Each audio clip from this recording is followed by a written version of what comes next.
I'm going to teach you a coiling core dumbbell row. Now the coiling core is at the heart of WeckMethod rotational movement training, and it's based on our head over foot technique to optimize locomotion. That's walking, running, and sprinting. So basically what I'm going to do is I'm going to position my knee on the bench. My foot is going to be out wide from the bench, so I'm not in tight. I have the foot out wide so that I have room to side bend to it and create a significant side bend to it. I'm going to set it up, very aggressive sprung, because I want this feeling of the hip driving up and forward in relation to the standing position. I'm going to hold the dumbbell, and I'm not really into this here because that moves the 10th and the 11th rib. So I'm going to hang the bell with the shoulder nice and retracted, thinking down and back, and the very first action that I'm going to do is I'm going to side bend to aligning my head with my foot. So I come from here and I side bend. This is my set position. From here, I'm going to row the dumbbell up, driving my scapula or my elbow into my back pocket. I'm going to lower the bell down without letting the shoulder come down, keeping the 10th and the 11th rib in that same position, and I'm going to come up, feel that deep, deep, deep in the lat, and I'm very slow and controlled. I'm here, and I'm here.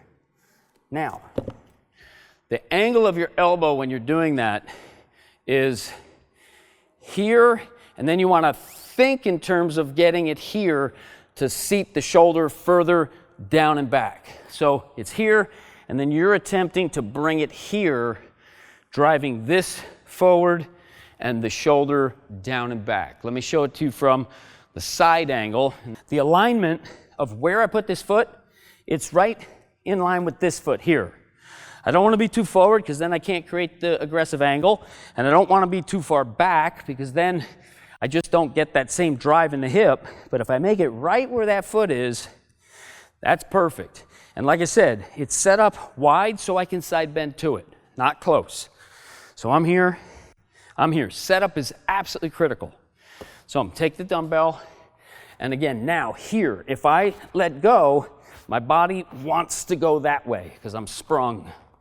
Now here, I don't want to do this and create the length, and I don't want to do this. This is typically what you're going to see. It's going to be on this angle, and people come and they get that little range by rotating the body. What we're doing is we're not here, we're actually here. So you're packing the scapula and packing it in. Now, very first movement is the side bend.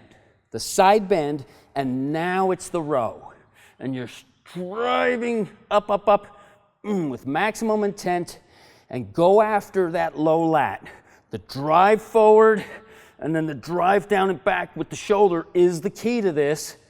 And here, I like to get a little pulse at the top, and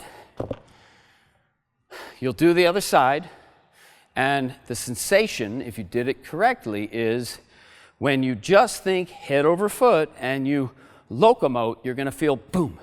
You're going to feel an integrated drive as you boom, have the coil to uncoil.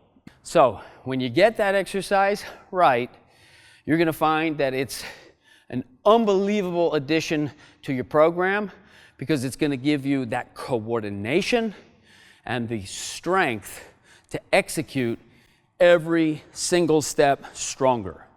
And using linear locomotion as our foundation gives you the rotational ability to now build everything else. The multi-directional movement, the swinging, the throwing, even swimming and even cycling, everything athletic begins with the concentration of the coordination and the strength of the coiling core. Incredibly effective coiling core dumbbell row.